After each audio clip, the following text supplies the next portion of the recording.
What's up, guys? I am just relaxing in the shop and trying to contemplate where I want to get started. I've got some stuff coming up, and this is the video, I guess, the video that you guys have been wanting to see. So right above me right there is the Kong trailer, and then right here in this area here is where we're going to install the infamous Chinese diesel heater. Hopefully if all goes well, I've got a really big trip coming up, and we all know that I use the CPAP, so I'm going to be going very north, and so it's going to be really, really cold at night. And if you have a CPAP that injects water into your lungs, that obviously turns to ice in the middle of the night. You cannot have that.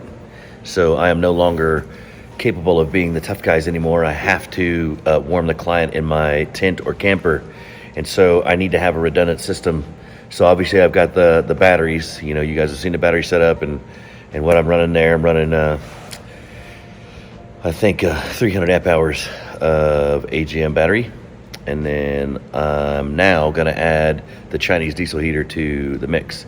Now you guys will see that most of this is going to be recorded on my phone. I forgot all my stuff at home. It's a busy weekend.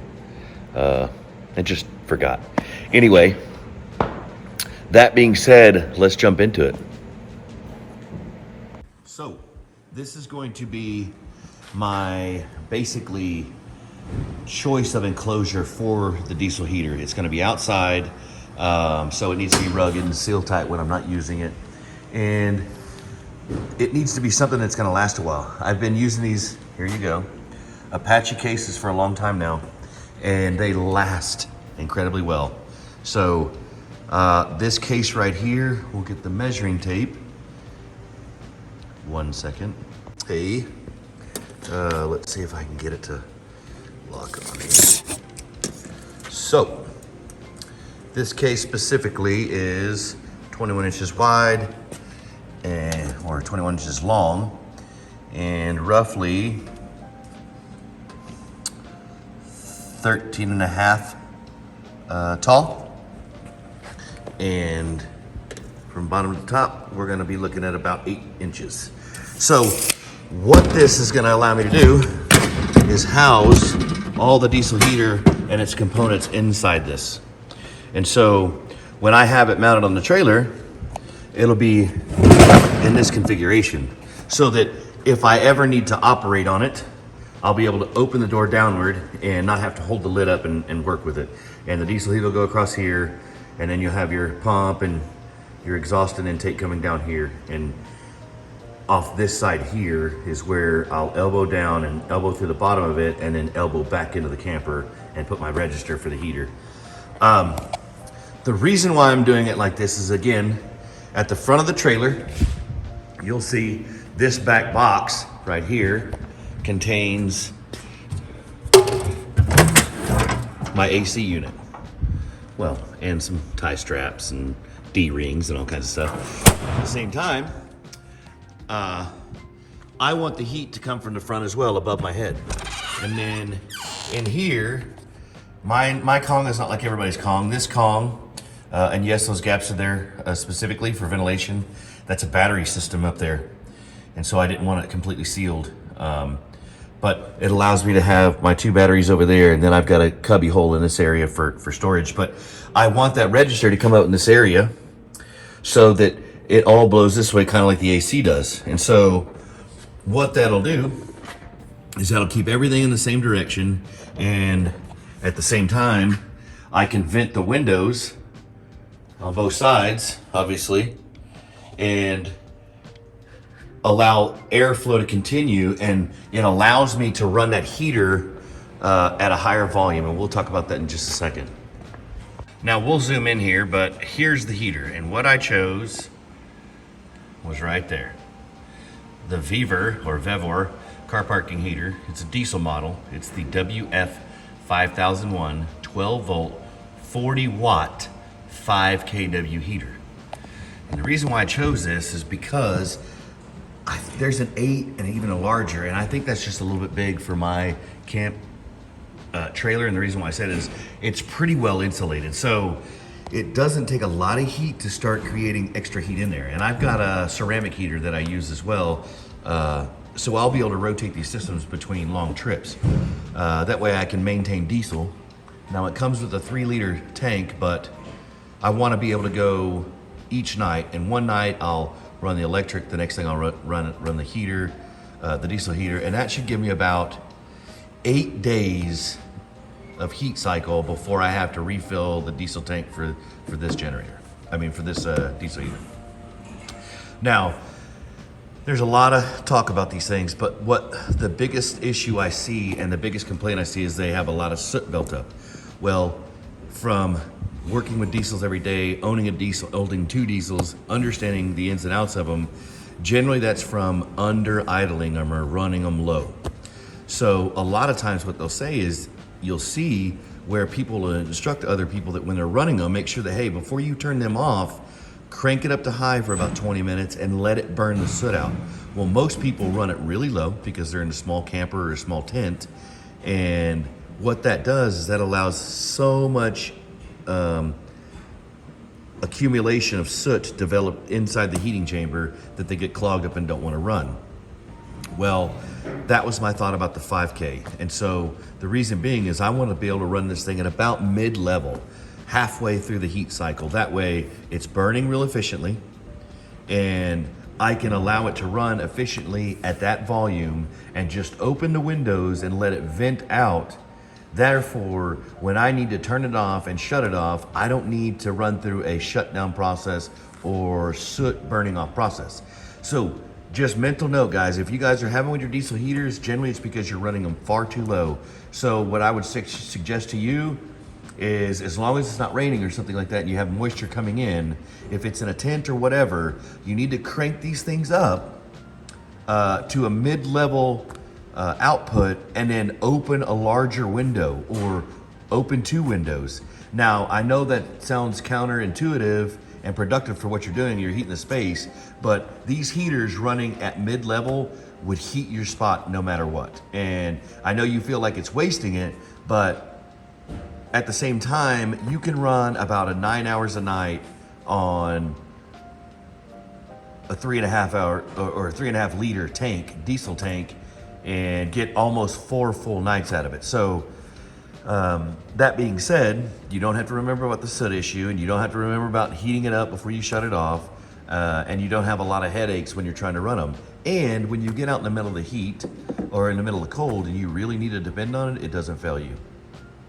So I will tell you this, I don't generally do this, but one of the channels that I like to follow is Lifestyle Overland, and recently Kevin did a quick rundown on the issues he was having with his heater, and there was a little altitude adjustment he had to make, and then there was a big soot problem. And again, I believe that to be an issue from running at a real low temperature and running it for a long extended time. So without further ado, let's get to it. Now, this is how it's gonna work for me. It necessarily won't work for everybody, but this case should work for just about anybody wanting to mount this thing. So let me get it mocked up and we'll get to going. So I made these 2 spacers real quick. Your situation may be different, but mine is in a situation where because we made those raised rack systems for the front, I need to be able to mount this above a bolt system. So what I'm gonna do is use these as 2 risers. Now, you don't have to 45 the edges, I just did it because, so far I've used some primer on it, they'll get some black paint, and I'll do both sides before I mount them to the camper. And what I'll do is, because of those 2 bolts, I need to bring this flat area out. That way I have a flat space to mount the actual diesel heater to in the case. So that'll give me a sturdy place to mount the case. And once I'll use liquid nails, and then I'll adhere it to it with some screws. Once I do that, I'll be able to use a flat plate that I build on the inside, a piece of metal, most likely aluminum, and I'll be able to drill holes in that and drill it to the back of the actual case itself. So then I can use straps to strap the diesel heater to the actual back of the box. This is all in process. Again, I'm not sure how you're thinking about doing it, but this is just how I'm suggesting to do it in my actual setup. My peeps, here we are. So everything got 2 coats of self-etching primer, and then it went back over with 2 coats of the truck bed coating that I use. And I'll show you that real quick, just so you'll know. Again, the people that don't know, I'm telling you, from any metal project, wood project, this stuff is the best stuff. It ends up with a factory style finish. It's tough, and it just looks good. It dries fast too. It's not real warm in here. I'm wearing a long sleeve shirt with like an old Carhartt vest jacket that I cut into a vest, and that's what it's taking to do the work. But the cool thing about it is this stuff really works. It does. I use it on everything. Anyway, these are treated. I'm just letting them dry. That's the actual back plate that I'm going to put inside the box for the heater. So now, does it need another back plate? No, necessarily, but I'm going to use it for partly for rigidity, and I'll be able to drill into that with some screws, and then use some washers and basically pancake that against the back of the box and against the trailer. So it won't just be screws and washers hanging on plastic. It'll actually be the circumference of this with holes in it and washers crushing the plastic box against the wood that we're attaching here on the trailer. And you should have some pretty good rigidity at that point. And then from there, we'll start building our mock-up points for the heater plate and all that type of stuff. So, stick around. So now that you can see what we're doing, I've got these ready, pre-drilled, and they're gonna be, the holes here are bigger than the actual screws that we're gonna use, and the reason being is I want them to pass through here pretty freely, but then attach to here. I don't want the pressure to start here before it actually brings pressure into this to actually draw the units tight. So go ahead and pre-drill them just a little bit bigger than the screw you're gonna use so it passes freely.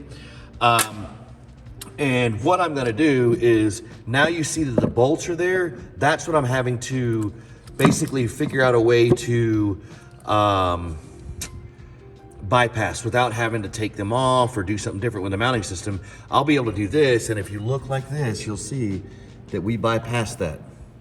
So it comes right across and we bypass that bolt. So this is gonna allow the box for the heater to stand off of it a little bit, and if need be ever, I'll still be able to go ahead and take these, the heater off itself and get to those bolts for any kind of tightening or maintenance or whatever. But what I will say to do this is make sure, I'm the silicone king. And I really like this stuff called Ultra Clear by DAP. A, it works as a really good adhesive. B, it seals really good. It's waterproof. And I have yet to see it fail. I mean, I've got it everywhere. I don't know if you can see this, but I put it in every crease and crack, and it just stands the test of time. So food for thought, make sure you guys get that done. I'm gonna go ahead and turn these on the backside here and apply silicone to each one of these holes, a pretty good little dab inside the hole and then around it. That way when I draw this in, it'll be sealed and attached adhesive-wise and sealant-wise. Therefore, there's no water intrusion getting into the cabin itself. And then, of course, those holes are sealed themselves. All right, guys, before I wanted to get any farther, I wanted to show you guys kind of what I did with the mock-up. So, I showed you exactly what I was going to do with it, but now you can see it. So, just so you know, this is 3-inch Schedule 40 PVC. You can make the ends match. This is actually a slip-in that goes inside another piece, whether it's an elbow or a 45, but the inside diameter of this slip is actually the right size to go on the outside of the heat exchange outlet. So I went slip 3-inch 90 down to that, and then another 3-inch 90 elbowed in. And then on the inside, all I did was cut a hole, and I'll show you that in a second, and then just use a small piece of PVC to make the joining connection. And so then, obviously I use a lot of silicone for everything. I use silicone as a, they don't really make a thread locker for plastic and woods and all those things that don't destroy things when you tear them up. Well, silicone, ironically enough, because it somewhat stays a little elastic, it allows vibration to happen without the screw backing up. So I actually, every one of these have silicone in it, but even these that I tapped the outlet valve, I tapped them and then went ahead and put a little silicone in and ran the screws in. And it's just to hold it. I'm not going to seal all this because God forbid something happened down the road and you need to take it apart. Well, right now, as it stands, this joint isn't sealed. It's just really tight. and this is just silicone and tap. So I can start by taking these screws out, and then I can take the silicone off the edge that goes around here, cut that off, pull the inside coupler out, and then this elbow drops off, and then so does that. Subsequently, then I can take the rest of the unit out. Now, all I did was take the plate and fix it in a fashion where the door would shut and it would all fit in there properly. Once I did that, I just marked holes and drilled them, and then circled all the outlet pipe holes, went underneath, and I used a jigsaw, and I just cut a big square underneath it, because ultimately this metal bracket is mounted to the plastic case front and back, and the heater mounts to the bracket. So that whole square area being gone doesn't really have any kind of issue, because that rubber washer sits on top of that metal bracket and you squish it in, so you make a seal type connection. Now, I don't have it completely sealed yet. I'm contemplating on it. This will be a seal type box, or it will create a seal type box. I haven't decided if I want to go ahead and open these edges up or go ahead and seal them in. That way it can kind of have a little breath, or maybe when you're running you can just kind of pop it open. But my theory, hear me out guys, the reason why I put the intake for the fan on this side of the box, and I'll show it to you now. The reason why I made the exterior intake is because all my research tells me that everybody's running these heaters too low, which creates all the carbon buildup. Well, with you using recirculated air, it gets hotter faster, which means you turn it down. My thinking is that if I'm drawing the outside air, whether it's 0 degrees or 20 or 30, the heater's gonna have to work harder to heat it. Therefore, I can turn it up and it'll burn more efficiently. That way, I can burn it all night without creating much buildup. Most of the time, people use this and they reroute it into their tent with another hose, and so you've got a recirculation effect. I understand that, like you would do a house or a 38-foot RV or something of that fashion. This trailer isn't big. The living space is so much smaller than that, so I don't need the process of recirculation. What I need is that thing to work all the time and not clog up on us. So now you can see how that little register is, and all it does is blow straight in here, and I just think that it's gonna be nice. Anyway, we're going on, guys. I'll show you some other things that I did with the trailer. I'm gonna do a quick trailer update video here soon, but anyway, that's where I'm at. You can see what's going on. Again, here I'll give you a shot of this side. So again, PVC 90s is what I used, 3-inch schedule 40. The reason why I use schedule 40 is because it's tempered, and all the rocks and stuff that bounce off of it's not going to crack it and tear it up. Anything thinner than that will break from rock chips. They get cold and brittle, and when a rock hits, it's going to snap. Well, I won't have this issue with that. And then just a good, nice bead of silicone all the way around it to seal it up. That way we know that it's good and sealed. Anyway, let me get in here. And again, that's what I was telling you. Now working on the downside, I don't have to hold that lid up. And at the meantime, I know everybody will ask, so I might as well put it up here to show you. Get the zip ties out of the way. But now, I still have full access to the air conditioner. So, I promise, guys, I won't lead you astray. My methods are probably not the easiest or the best for everyone, but if you'll follow me, I'll show you that I'll eventually get there just on my terms. So let me bump on. I need to get to the electrical and see what I'm going to do with that routing wise. Anyway, sit back.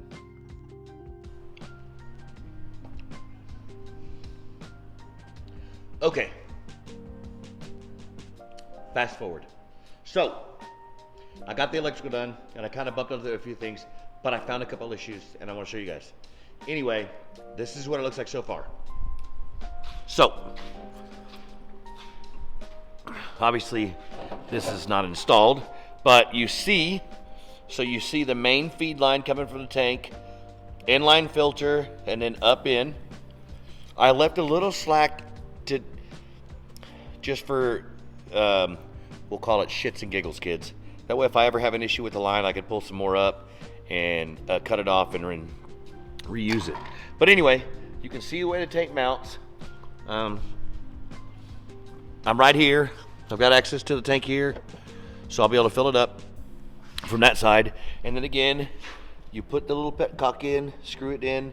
Obviously, when you put this in, this sticks out. Hold this part of the petcock valve with the pliers, and then tighten this bolt, and it'll squish those two washers, and you'll be good to go. Anyway, we got the wiring done. So there's 2 sets of wires. So this set of wires is for the hots that come in and go to the battery system that's up here to power the fan. And then this set of wires here is it goes in for the thermostat, and I'll show you that in just a second. There's no real great way to run them inside of a box like this, but I just kind of wanted to keep it as clean as I could. So you can see how the line comes up and around into the bottom of the fuel pump, up into this line, back down and back out of the box, and then over to the gas tank. That being said, the rest of the harness is here. This is your main harness that comes back here.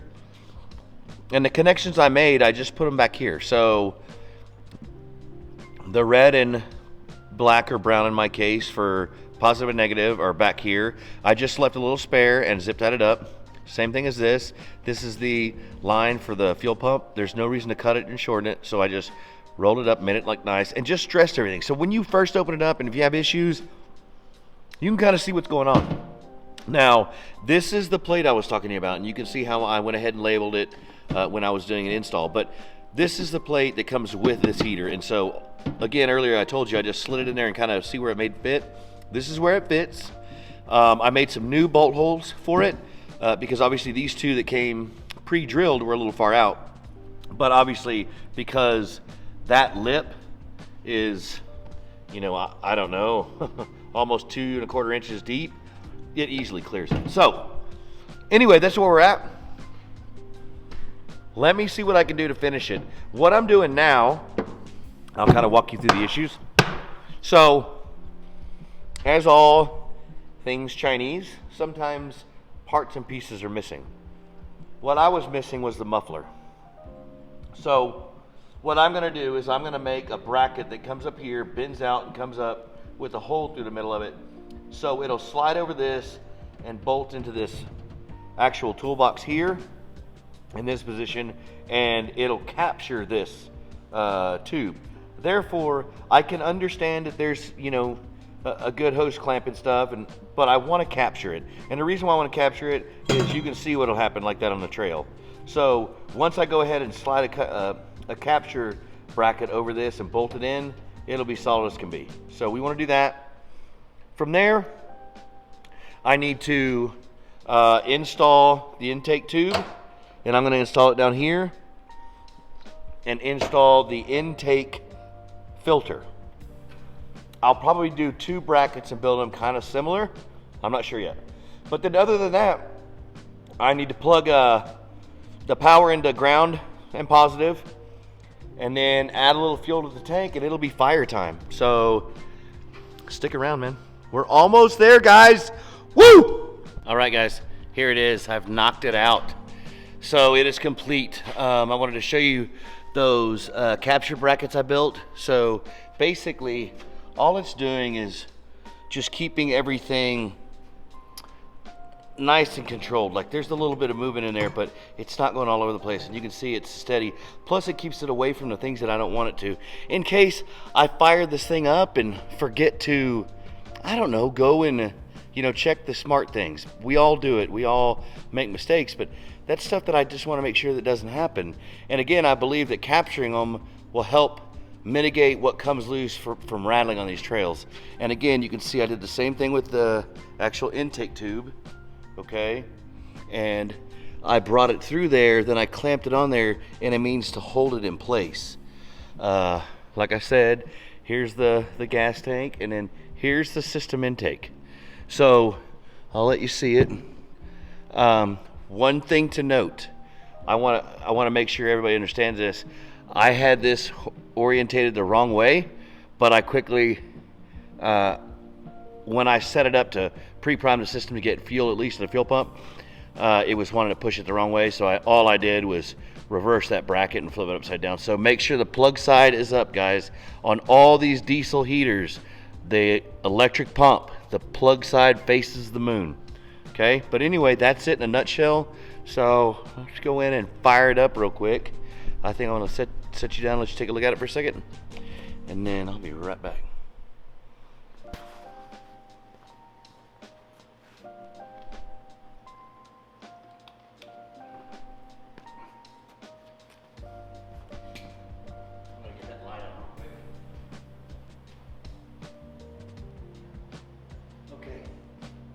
So, real quick, I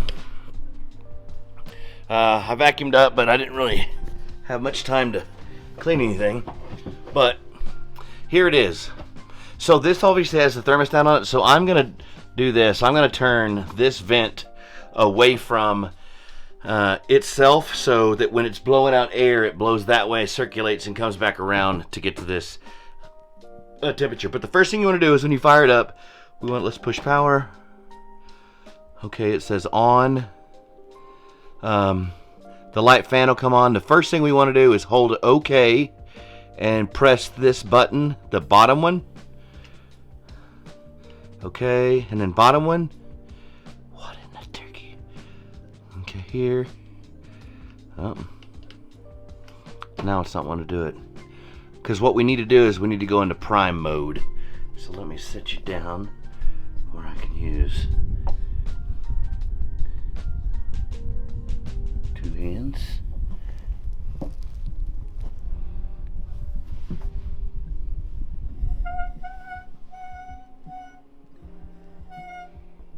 It's pretty nice right there. So I'm needing to get this to prime that pump. So you hold the OK and then the down arrow, but it's not working. Strange. No error codes. Strange. So. What's the temperature set? Temperature set on max. No error codes.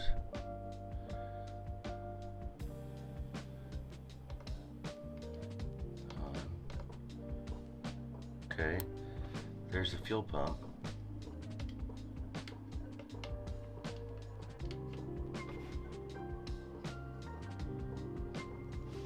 Now I can hear it pumping up.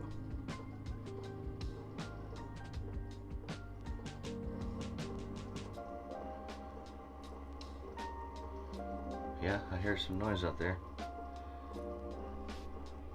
Pump sounds to get faster. I'm smelling some diesel. That other door.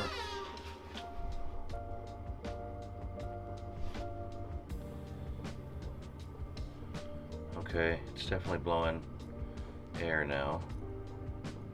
What I was attempting to do is prime the pump, but for some reason it wouldn't allow me.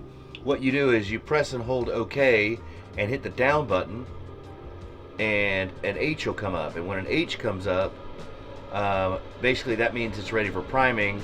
You let go of the OK and hit the up button, and it'll allow you to select between off and on. Hit on and it starts priming. So, okay, this thing it just fired up and started working, guys. It's putting out air, and I've got it set to the max, which is 35 Celsius. And I mean, this thing is putting out a great bit of air. I've got both doors open, trying to vent it the best I can. Remember, it's a 5x8 trailer, but I'll tell you what, this thing is rolling. I mean, you see it 103°C. That's the ambient temperature in here. It's just constantly going up. And man, guys, I wish you guys could feel this. The heat is insane. I mean, boiling hot. Boiling. So, while that's going up, 133. steadily rising. And again, I've got it pointed, hopefully out. I mean, that is, guys. I mean, you couldn't sleep in that. Let's get you some. I mean, it is just coming out like crazy. I bet you that's every bit of 100 and something degrees. What is 158, guys? 159 Celsius. Wow. Let's go. Let's come out here and take a look and listen. So, you can hear the fuel pump. It's just pumping on fuel. Real nice. Let's close this up. So, what it looks like is there's a slight I guess it seems to be an exhaust leak. I'll have to check that out. But here's the exhaust. I'll let you guys hear that. And guys, it's it's warm, so keep your hands free, of course. I'm not sure. I can have my hand around this. That's okay.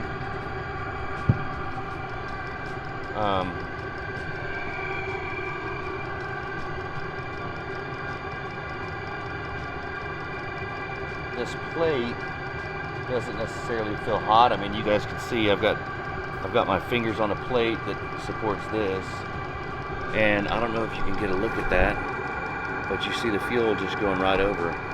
And again, remember, I've got it mounted at a 45. It's the ticking I hear people talk about is not significant. Now it is on a incredibly thick rubber bushing, but wow, that's insane, guys. I guess I don't need to for any reason. I guess I don't need to prime it. Now, like I said, what I did was when I first did it, I used needle nose pliers, and I had fuel in the line, and I just had it crimped off. And so when I opened up the line, it allowed it to run through pretty much the whole length of the fuel system. And then I crimped it again. And then once I realized that the fuel pump was back, it had primed all the way to the top. And then when I turned the fuel pump on, it was forcing fuel backwards. So I quickly turned it off, reversed the fuel pump, and then let it fill all the way up again. And then it pushed that bit over from the fuel pump into the little unit to the engine itself really easily. And I'm guessing that's why we didn't have to prime it. So anyway, I'm gonna have to get I wonder if I have my gun somewhere, because I can't even tell you how hot it is in here. And it's only been running for a matter of what would you say, guys, 2 or 3 minutes? About 4 minutes. Let me see if I can grab that real quick.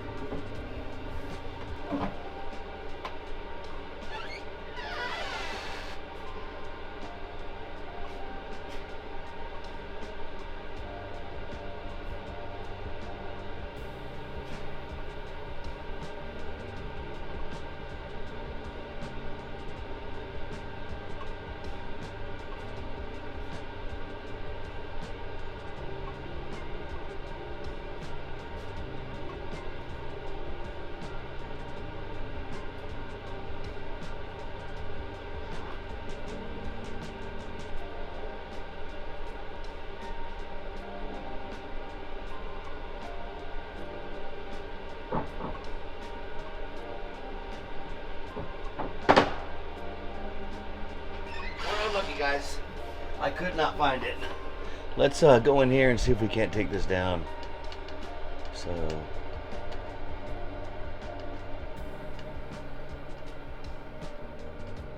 we'll take it on a 22C, and I think you hear it firing right off, because I think it's beyond 71 degrees. I think 22 is somewhere around 71, so it's beyond there. Anyway, I'm gonna let it cycle down real quick and then power it off. It was burning incredibly clean, but you can see it showing 219 in here. So it says that it's 218-ish, 19-ish Celsius in here, so you can just do the conversion. But anyway, yeah, that's it, guys. I mean, that's it, and I am super happy with it. I really am, and I think it's gonna be a game changer. The neat thing about it is I have a really big trip coming up soon, and we're really gonna get to throw this thing to the test. That guy, I'm gonna give you guys an update on him soon. There's some tools, but that's just to align my steering wheel a little better. But that being said, everything is about done. So, diesel heater, there it is. Apache case, all the electrical, 3-inch Schedule 40 PVC for the elbows. Some little hand main brackets to maintain. You know, normally on most of y'all's you'd have a muffler here. This one for some reason didn't have one. But anyway, here it is, guys. I think it came out really good, and like I said, this thing is impressing me. I haven't had any issues with this green line. A lot of people say you do, but you can see how well I have it dressed to where it doesn't have the ability to crease. There's your inline fuel. But guys, I think I'm gonna call this thing a wrap. Man, I'm super proud of it. Anyway, thanks for watching, and if you have any questions, please reach out to me. This was a fun deal. Thanks a lot, guys.